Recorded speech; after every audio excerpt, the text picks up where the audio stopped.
اعوذ باللہ من الشیطان الرجیم بسم اللہ الرحمن الرحیم الحمدللہ رب العالمین والصلاة والسلام علی سید الانبیاء والمرسلین اما بعد فاعوذ باللہ من الشیطان الرجیم بسم اللہ الرحمن الرحیم۔ اللہ رب العالمین کا بے پناہ فضل ہے اور کرم ہے کہ اس نے ایک اور نماز تراویح ادا کرنے کی، قرآن پاک پڑھنے کی اور سماعت کرنے کی توفیق عطا فرمائی۔ آج کے سپارے میں جو مشہور اور اہم ترین بات ہے وہ حضرت آدم علیہ السلام کی تخلیق، آدم علیہ السلام کا جنت میں رہنا، پھر اس کے بعد ان کا دنیا میں آنا، اس کو اللہ رب العالمین نے بیان فرمایا ہے۔ اللہ رب العالمین جل جلالہ نے حضرت آدم علیہ السلام کو اپنا خلیفہ بنایا، اور تخلیق کے فوراً بعد آدم علیہ السلام کو اصل میں پہلے جنت میں رکھا گیا تھا، طویل عرصہ جنت میں رہے۔ پھر وہ بڑا معروف واقعہ ہے اناج کھانے کا، بعض روایت میں آتا کہ وہ گندم کا دانہ تھا، کسی نے علماء کرام نے تفسیروں میں جو کا دانہ بھی لکھا، لیکن اکثر جو ذکر ملتا ہے وہ یہ ہے کہ گندم کا دانہ آپ نے تناول فرمایا تو پھر دنیا میں ان کو بھیجا گیا۔ اس کے بعد یہ گندم جو ہے اب دیکھیے انسان کے لیے مستقل خوراک کا ذریعہ بنا دی گئی۔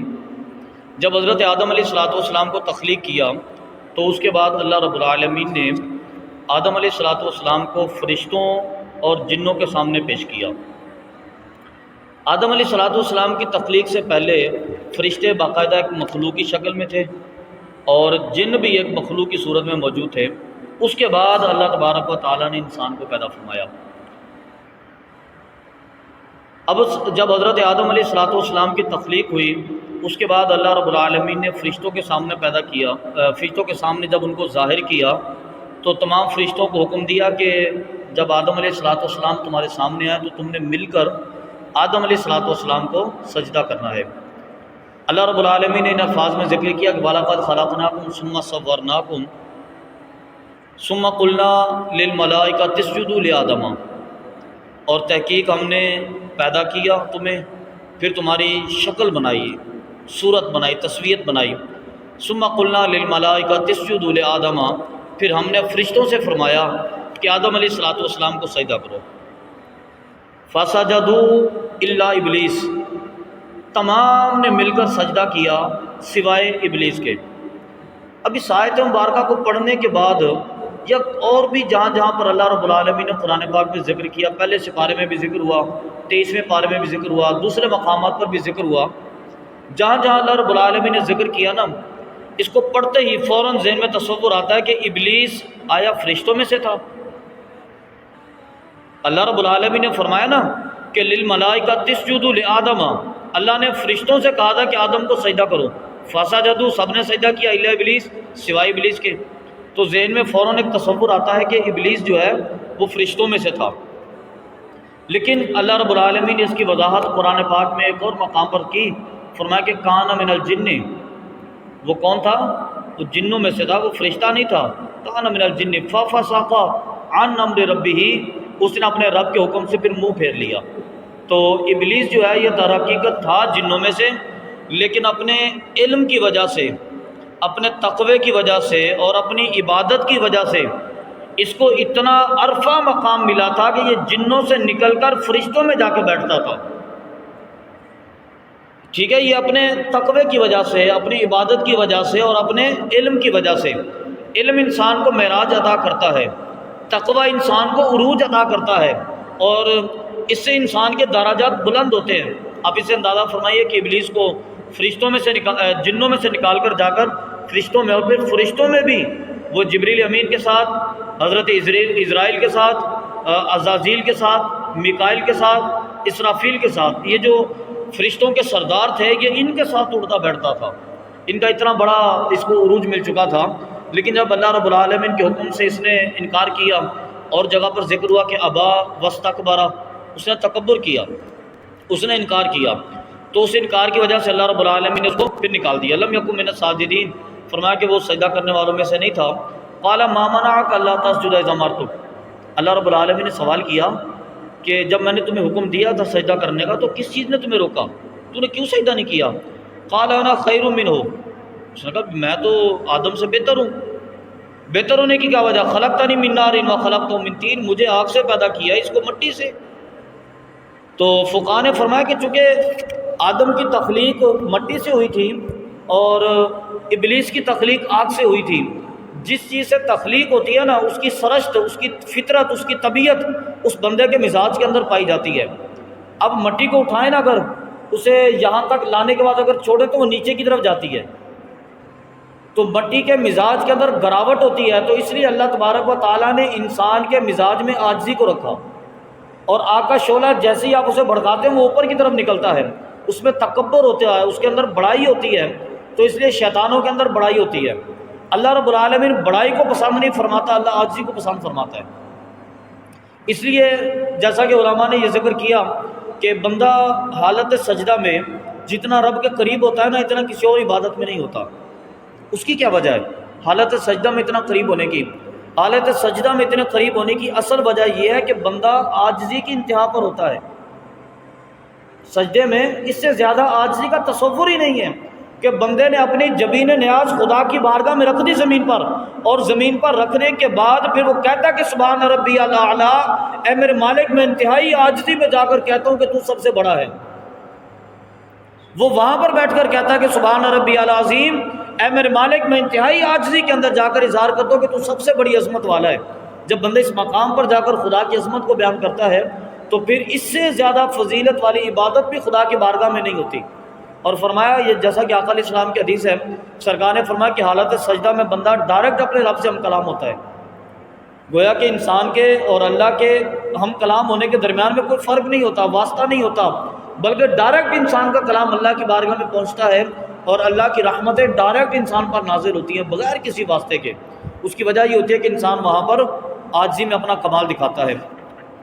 حضرت آدم علیہ السلام کو تخلیق کے بعد اللہ رب العالمین نے جنت میں بھیج دیا، طویل عرصہ جنت میں اکیلے رہے۔ پھر اللہ رب العالمین کی بارگاہ میں اس صدا کے سبب اللہ رب العالمین نے حضرت بی بی حوا کو تخلیق فرمایا۔ حضرت بی بی حوا کی تخلیق کے بعد آدم اور حوا دونوں جنت میں رہے۔ اس میں بھی کافی عرصہ گزر گیا، اور پھر وہ معاملہ ہوا کہ شیطان جنت کے اندر داخل ہوا۔ ایک روایت کے اندر آتا ہے کہ وہ سانپ کے منہ میں بیٹھ کر جنت کے اندر داخل ہوا، اور جنت میں داخل ہونے کے بعد اس نے جا کر حضرت آدم اور بی بی حوا ان دونوں کو گندم کے کھانے سے یا جس دانے سے اللہ رب العالمین نے منع کیا تھا، اس کے فضائل بیان کرنے شروع کر دیے، اس کی برکتیں بیان کرنی شروع کر دیں کہ اس کی طرف جائیے، اس کو کھائیے، اس میں بڑی لذت ہے۔ اور بالآخر وہ معاملہ ہو گیا آدم اور بی بی حوا سے، وہ اناج کھایا گیا اللہ رب العالمین نے جس سے منع کیا تھا۔ فرمایا کہ وَيَا آدم اسْكُنْ أَنْتَ وَزَوْجُكَ الْجَنَّةَ، اے آدم آپ اور آپ کی بیوی یہ دونوں کو دونوں جنت میں رہیں۔ فَكُلَا مِنْ حَيْثُ شِئْتُمَا، جو دل چاہے آپ کا کھائیے، وَلَا تَقْرَبَا هَٰذِهِ الشَّجَرَةَ فَتَكُونَ مِنَ الظَّالِمِينَ، ایک چیز سے منع کیا کہ اس درخت کے قریب آپ نے نہیں جانا، اس کے علاوہ باقی جو دل چاہے آپ کا کھائیے۔ فَوَسْوَسَ لَهُمَا الشَّيْطَانُ لِيُبْدِيَ لَهُمَا مَا وُرِيَ عَنْهُمَا مِنْ سَوْآتِهِمَا وَقَالَ مَا نَهَاكُمَا رَبُّكُمْ عَنْ هَٰذِهِ الشَّجَرَةِ إِلَّا أَن تَكُونَا مَلَكَيْنِ أَوْ تَكُونَا مِنَ الْخَالِدِينَ۔ اس نے بہکایا، اس نے کہا دیکھیں یہ دانہ کھانے سے اللہ نے کیوں روکا آپ کو؟ اس کی اصل وجہ یہ ہے کہ اگر آپ نے یہ کھا لیا نا تو یا تو اس کا ایک نتیجہ یہ برآمد ہوگا کہ آپ فرشتے ہو جائیں گے، یا اس کا دوسرا نتیجہ یہ برآمد ہوگا کہ پھر آپ ہمیشہ کے لیے جنت میں رہیں گے۔ ایک تصور تھا کہ اللہ جنت سے نکالے گا، دنیا میں آ کر جانا ہوگا، تو اس نے اس کمزوری کو استعمال کیا کہ آپ کھا لیں گے نا تو آپ ہمیشہ کے لیے جنت میں رہیں گے، یا پھر اگر ہمیشہ جنت میں نہ رہے تو پھر آپ ملائکین میں داخل، فرشتوں میں داخل ہو جائیں گے۔ یہ بھی ایک بڑے اعزاز کی بات تھی۔ تو اس انداز میں انہوں نے ان کو استعمال کیا۔ جب دانہ کھا لیا، اللہ رب العالمین نے حضرت آدم اور بی بی حوا کو دنیا کی طرف اتارا، تو اللہ رب العالمین نے حضرت بی بی حوا سے اور ان سے فرمایا قُلْنَا اهْبِطُوا مِنْهَا جَمِيعًا، پہلے سپارے کے اندر ذکر ہوا، ہم نے فرمایا کہ اترو تم سارے کے سارے۔ حالانکہ یہ ہمارے اردو کے اندر ہوتا ہے کہ اردو کے اندر دو زمانے ہوتے ہیں، دو چیزیں ہوتی ہیں، مفرد ہوتا ہے اور جمع ہوتی ہے۔ عربی کے اندر تین چیزیں ہوتی ہیں، واحد یعنی کہ مفرد، پھر تثنیہ، پھر جمع۔ اس کے اندر کلاسیفیکیشن تین درجوں میں کی گئی ہے۔ اب اللہ رب العالمین نے فرمایا کہ قُلْنَا اهْبِطُوا مِنْهَا جَمِيعًا، جمی کے اندر تین سے زیادہ افراد ہوتے ہیں۔ عربی زبان کے اندر اگر تشریح کی جائے جمع کے اندر کم سے کم 3 افراد پائے جاتے ہیں، لیکن اللہ رب العالمین نے جنت سے نکالا کتنے افراد کو؟ 2 کو، ایک آدم کو، دوسرا ہوا کو۔ قلنا اہبطوا منہا جمیعا، نکالا 2 کو، لیکن فرمایا سارے کے سارے تم یہاں سے جاؤ۔ فَإِمَّا يَأْتِيَنَّكُم مِّنِّي هُدًى فَمَن تَبِعَ هُدَايَ فَلَا خَوْفٌ عَلَيْهِمْ وَلَا هُمْ يَحْزَنُونَ، تم سارے کے سارے جاؤ یہاں سے، اب تمہارے پاس میری طرف سے ہدایت دینے والے آئیں گے، تم میں سے جو شخص اس ہدایت دینے والے کی اتباع کرے گا وہ جنت میں دوبارہ آ جائے گا، اور جو اتباع نہیں کرے گا وہ جنت سے دوبارہ داخل نہیں ہو سکے گا۔ اب علماء کرام نے فرمایا کہ یہ تو اللہ رب العالمین کی بارگاہ میں ایک طے شدہ معاملہ تھا کہ اللہ رب العالمین نے آدم علیہ السلام کو بھیجنا تھا، اور جب اللہ نے جنت سے نکالا نا تو آدم کو نہیں کہا کہ تم نکل جاؤ، ہوا کو نہیں کہا کہ تم نکل جاؤ، فرمایا سارے نکل جاؤ۔ آدم علیہ السلام اور بی بی ہوا کی پشت میں موجود تمام نسل کو اللہ نے حکم دیا کہ تم جنت سے نکل جاؤ۔ جمع کے ساتھ اللہ رب العالمین نے ذکر کیا، صرف 2 کی بات نہیں تھی، پوری نسل کی بات تھی۔ کیوں؟ اس لیے کہ اللہ رب العالمین نے جمع کے ساتھ ذکر کیا، اور پھر ان کو تو فرمایا کہ تمہارے پاس آئیں گے میرے رسول آئیں گے، وگرنہ آدم علیہ السلام تو خود اللہ کے نبی تھے، اور بی بی ہوا ان کے لیے تو ایک ان کے زوج جو تھے، شوہر تھے، وہ بھی اللہ کے نبی تھے، کفایت کر جاتے۔ لیکن اللہ رب العالمین نے ان تمام کو جنت سے نکال کر اصل میں ذریت آدم کو مخاطب کیا۔ نبی کریم صلی اللہ علیہ وسلم کی ایک حدیث مبارکہ ہے، آپ فرماتے ہیں کہ معراج کی رات جب تمام انبیاء کرام آپس میں جمع ہوئے نا، تو اس وقت حضرت موسیٰ علیہ السلام اور حضرت آدم علیہ السلام کی آپس میں ملاقات ہوئی۔ جب ملاقات ہوئی تو حضرت موسیٰ علیہ السلام نے حضرت آدم سے کہا، اچھا آپ ہیں وہ آدم جنہوں نے جنت میں وہ دانہ کھایا تھا جس کی وجہ سے باہر نکالا گیا؟ تو حضرت آدم علیہ السلام نے فرمایا کہ آپ کو یہ کیسے پتہ چلا؟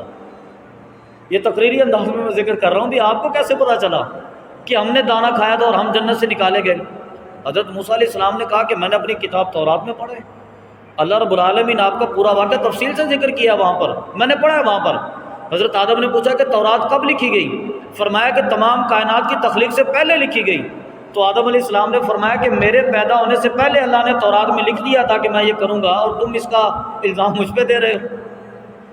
یہ آپس کی گفتگو تھی 2 انبیاء کرام کی، فرمایا کہ یہ تو اللہ نے میرے پیدا ہونے سے پہلے لکھ دیا تھا کہ آدم علیہ السلام کو پیدا کیا جائے گا، وہ جنت میں گندم کا دانہ کھائیں گے، پھر اس کے بعد ان کو دنیا کی طرف اتارا جائے گا۔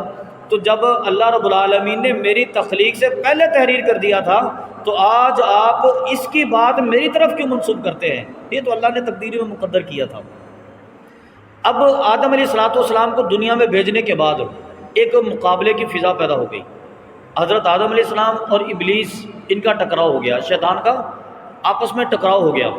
اس ٹکراؤ کے بعد شیطان نے اللہ رب العالمین کی بارگاہ میں کہا، قال انظرنی الی یوم یبعثون، کہ اے میرے مالک مجھے جب دوبارہ اٹھائے جائیں گے نا، قیامت آئے گی، سور پھونکا جائے گا، لوگ مر جائیں گے، اپنی قبروں میں پڑے رہیں گے، پھر سور پھونکا جائے گا، میدان حشر کی طرف لوگ اٹھیں گے، مجھے تب تک مہلت دے، یوم یبعث تک مجھے تب تک مہلت دے۔ قال انک من المنظرین، اللہ رب العالمین نے فرمایا کہ ٹھیک ہے، پھر تجھے مہلت دی، کرنا کیا چاہتا تم؟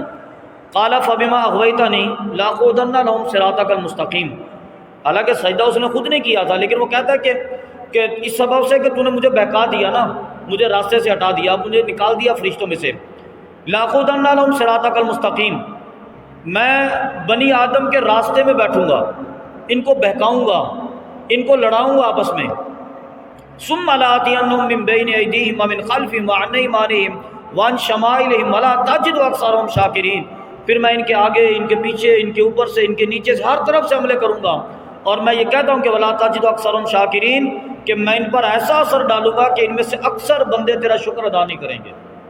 ناشکری سب سے پہلے جو آتی ہے نا، وہ شیطان کے حملے کے بعد آتی ہے۔ اللہ رب العالمین نے فرمایا کہ قال اخرج منہا، تو نکل جا پھر میری بارگاہ سے، لمن تبعک منہم لاملأن جہنم منکم اجمعین، فرمایا کہ پھر جس نے آج کے بعد تیری اتباع کی، میں تیرے ساتھ اور تیرے متابعین کے ساتھ جہنم کو بھر دوں گا۔ اب یہ تو مکالمہ ہو گیا حضرت آدم علیہ السلام کی تخلیق کے بعد سجدہ نہ کرنے کے سبب ابلیس کا۔ اب ابلیس کی اور بنی آدم کی آپس میں ہو گئی دشمنی، لیکن اس دشمنی کو اللہ رب العالمین نے انسان کی نفسیات کے مطابق قرآن پاک میں بیان کیا۔ اب دیکھیے اللہ رب العالمین نے یہ دین متین جو ہے یہ ہماری نفسیات کے مطابق بنایا ہے، اور اللہ تبارک و تعالیٰ نے ہماری ہی نفسیات کے مطابق بات کی۔ اللہ رب العالمین نے فرمایا کہ یا بنی آدم لا یفتننکم الشیطان کما اخرج ابویکم من الجنۃ ینزع عنہما لباسہما۔ انسان کو مخاطب کیا کہ اے بنی آدم، یہ شیطان تمہیں پھر مصیبت میں نہ ڈال دے، جس طرح جو اس نے تمہیں تمہارے والدین کو جنت سے نکالا تھا، کما اخرج ابویکم من الجنۃ، جیسے تمہارے والدین کو جنت سے نکالا تھا، ینزع عنہما لباسہما لیریہما سوآتہما، اس کے کپڑے بھی اتروا دیے تھے اس نے تاکہ ان کی شرم کے اعضاء ظاہر ہو جائیں۔ یہ انسان کی نفسیات ہے۔ آپ دیکھیے، اگر کسی سے تلخ کلامی ہو جائے، کسی سے جھگڑا ہو جائے، کوئی بھی معاملہ ہو جائے، انسان دنیا کے ہر مسئلے کو بھول سکتا ہے، لیکن انسانی نفسیات ہیں کہ جس شخص نے انسان کے والدین کو گالی دی ہو، والدین کے ساتھ ظلم کیا ہو، انسان اس کو نہیں بھولتا، اس کو معاف نہیں کرتا۔ کیوں؟ اس نے یار میرے والدین کے ساتھ زیادتی کی، نہیں میری غیرت کا تقاضا یہ ہے کہ میں جب تک بدلہ نہیں لوں گا میں پیچھے نہیں ہٹوں گا۔ انسان اپنی غیرت کا تقاضا سمجھتا ہے کیونکہ وہ میرے والدین کا دشمن ہے۔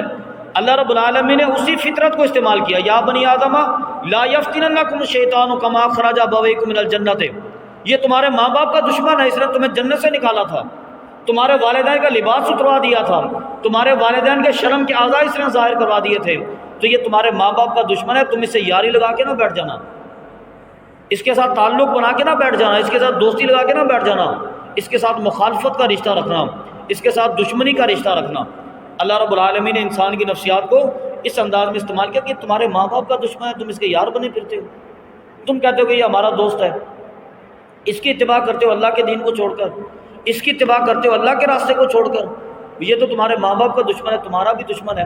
اللہ رب العالمین نے انسان کے فطرت کے اس انداز کو یہاں پر مخاطب کیا، تو اس انداز میں واضح کیا اور ہمیں بتایا کہ یہ شیطان در حقیقت تمہارا اور تمہارے والدین کا دشمن ہے، یہ تمہارا دوست نہیں ہے۔ اللہ رب العالمین کی بارگاہ سے دعا ہے کہ اللہ تعالیٰ ہمیں شیطانی حربوں سے بھی پناہ عطا فرمائے، شیطان سے محفوظ رکھے۔